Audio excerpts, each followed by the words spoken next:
Pirmą kartą sesuo Marija Faustina Kowalska gailestingojo Jėzaus viziją matė 1931 metais, vasario 22 dieną, mažame Lenkijos miestelyje Plocke. Tai buvo vienintelis toks apsireiškimas Lenkijoje. Visi kiti Jėzaus kaip gailestingojo Dievo apsireiškimai šventajai Faustinai vyko Vilniuje, ten, kur seserį nusiuntė gailestingumo motinos vienuolyno vyresniosios. Nedideliame vienuolyno name ji ten gyveno iki 1936 metų.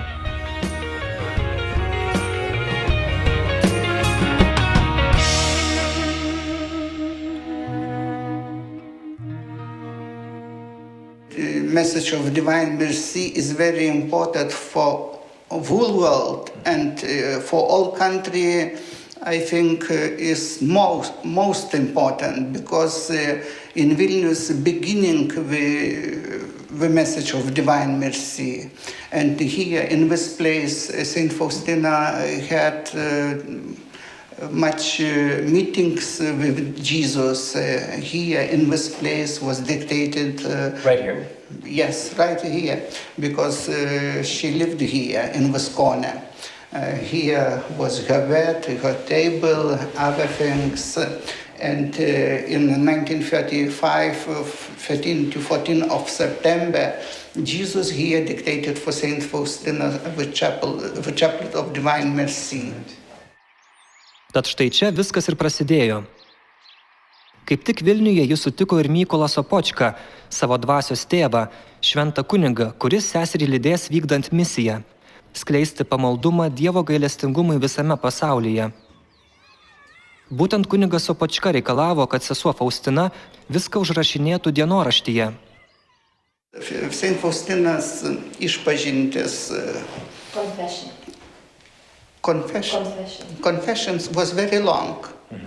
He everything told for Father Sopočka what Jesus said for her, what she answered, what about they talk. Yes. And Father Sopočka asked Saint Faustina everything right. And at this time we have diary, because it was time when Saint Faustina diary put in this heating. Who did? Yeah, she put. Burned the book? Yes. Why? She listen voice who said, you must burn. Wait a minute. What voice? Voice from Pictasis. From devil? Ah, Devil. the devil told her to burn the book. Yes. So she did it. Yes, she did. She put maybe, I think, in this here, because this was very close. She write here, and she listened and put. And when Father Sopočka know about this, he said for her that she must write everything what was burned and write more. Kai ji ima perrašinėti dienoraštį, užrašyti tai, ką prisimena, ji pradeda nuo paveikslo. Iš tiesų, patys pirmieji žodžiai užrašyti šventosios Faustinos garsiajame dienoraštyje yra apie paveikslą, kurį nutapyti jai buvo liepta. O amžinoji meilė. Liepi tapyti savo šventąjį atvaizdą ir atskleidi mums nesuvokiamą savo gailestingumo šaltinį. Laimini, kas prie spindulių tavųjų artėja ir bąla kaip sniegas pajuodusi sielą. Mieliausias Jėzau, čia pastatei gailestingumo savojo sostą, kad guostum ir gelbėtum nusidėjusi žmogų. Iš atvertos širdies, kaip iš šaltinio tyro, trykšta paguoda sudužusiai širdžiai ir sielai. Walking between ashes that rise in the form of museums, bars and red lights that light up the street and bounce off the cars. And Jesus said that she must paint image that she saw, like she saw Jesus. And she tried, but she can't. She gets some pencils, some paper, but she can't because she was. She finished only 3 classes of school, and she can't do this thing. And she asked, said for Jesus, you can help me because I can't do this, and nobody helped for me. Pirmą kartą dailininką Eugenijų Kazimirovskį Šventoji Faustina ir palaimintasis Sopočka aplankė 1934 m. sausio 2 dieną. Tada ir prasidėjo pasaulio istorijoje paties svarbiausio pirmojo Dievo gailestingumo paveikslo tapyba. Ir tada taip susiklostė, kad ten Sopočko gavo 2 aukštą patalpas, o 1 aukšte buvo dailininko Eugenijus Kazimirovskį ateljė. Apmokėjo tą darbą Sopočka, o Kazimirovskis gavo tą ateljė todėl, kad vykdė Vilniuje gyvendamas bažnyčios įvairius užsakymus. But I think Kazimirovsky painted about 6 months this image. Wow.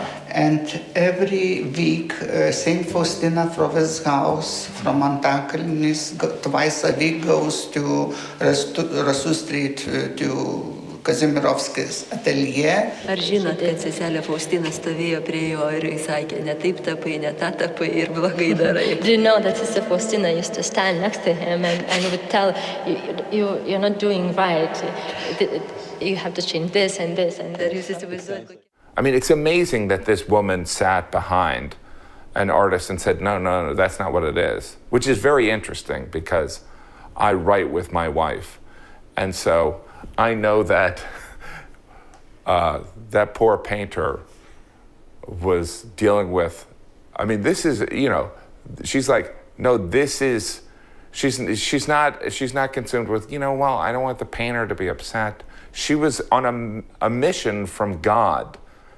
And can you imagine, I didn't like doing homework with my parents watching me. And so this painter, Eugene, I call him Eugene. I call him Gene. He had, Faustina over his shoulder. To skojarzenie ksiądz Sopoćko pozował przy malowaniu wizerunku Jezusa Miłosiernego. Oczywiście ubrał się w białą szatę, albę, jaką zakładają kapłani przy celebrowaniu liturgii, mszy świętej. He modeled, oh my gosh, I mean it's only appropriate that he would model, right? He was her advocate on this. And for him to then do the pose is pretty amazing. And so he, there are these 3 characters in surrounding this painting, because he also picked the artist too, right? So he picked the artist who lived upstairs. It's like a Three's Company episode. We all play these different parts at different times, right? We serve as an example of Jesus. We articulate our ideas, our experiences, our personal relationship, and then we're the befuddled artist that's trying to execute or understand someone else's vision. It's a pretty enormous task, but that's a pretty interesting room, right? Jis pagailiau baigtas, ją atveda, nusiaučia skarą nuo paveikslo ir jinai pravirksta. Išganytojas jos vizijose buvo daug gražesnis negu kad tame paveiksle. I find that very moving, that she looked at this painting and she wept. I mean, she knew it was inadequate. The Lord himself gave the command, to create a painting. So she had that compulsion, but she knew that this was not adequate to it. Well, good. And there she's like Thomas Aquinas, who at the end of his life looks back at the single greatest theological corpus in our tradition. He looks back at his magnificent work and says, everything I've written seems like straw compared to what's been revealed to me. I can't tell you anything about Thomas Aquinas. I do know that a lot of high schools are named after that guy. That's where, what an impossible task for that painter. Impossible. But when I look at this painting, here's how I'd want to change it. No, I'm not going to change it. Obviously, she saw God, so the painting's not going to live up to it. When the picture was painted, this is what we see in Vilnius. When Sister Faustina looked at it, she started to cry. Painter started to calm her, that the best what we can do is this, there you go. It's impossible. Our paints and our techniques doesn't allow more. She agreed with that image, but she agreed with that limitation of that picture, saying, it's better than nothing. And we look at it, it's beautiful, but it's so beyond that beauty what Sister Faustina talks about. So that picture is not the purpose of our devotion. And when we look at Jesus, we don't need to say, Jesus looks like this picture, that's it. Do you have questions about that? No, it's only entrance. Ne dažų ar teptuko grožyje yra šio paveikslo didybė, bet mano malonėje.